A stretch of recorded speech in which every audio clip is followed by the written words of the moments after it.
شايفين الحلاوه دي؟ شايفين الطعمه دي؟ النهارده هعملها لكم. دي كيكه الشوفان بالبلح. سهله وبسيطه، مش هتاخد اي وقت منكم، وفي الخلاط مفيش اسرع من كده. يلا بينا على الطريقه وعلى المقادير.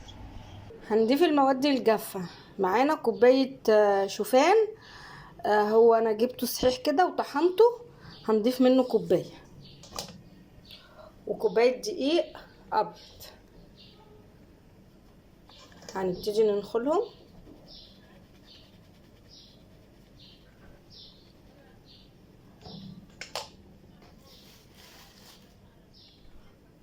ومعلقتين كاكاو ننخلهم برضو، عشان بيبقى فيه ده زي تكتلات كده.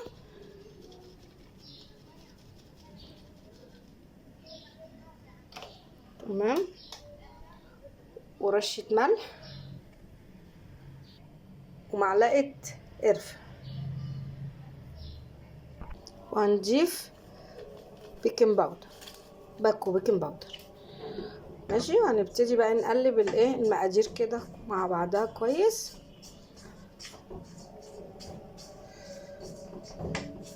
حطينا هنا كوبايه ونص من البلح منزوع النقع، وعليهم كوبايه لبن تكون سخنه قوي عشان تطري البلح، ونص معلقه بيكنج صودا.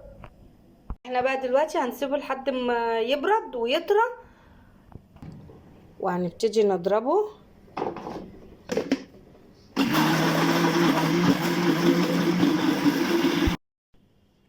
بس ضربنا البلح لما بقى عامل ازاي، ناعم خالص اهو.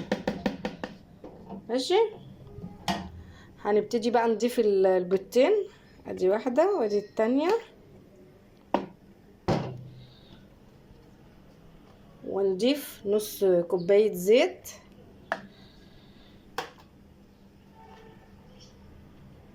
معلقه خل،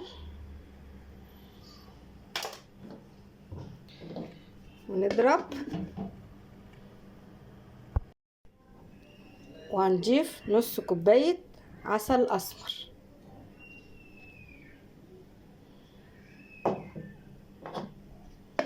ونبتدي بقى نضربهم تاني مع بعضيهم.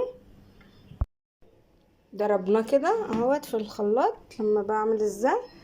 هنضيف بقى الخليط دوت على المواد الجافه اللي احنا اللي كانت قبل كده.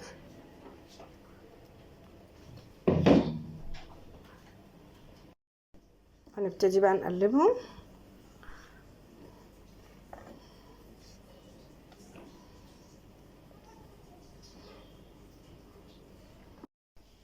هنضيف فانيليا.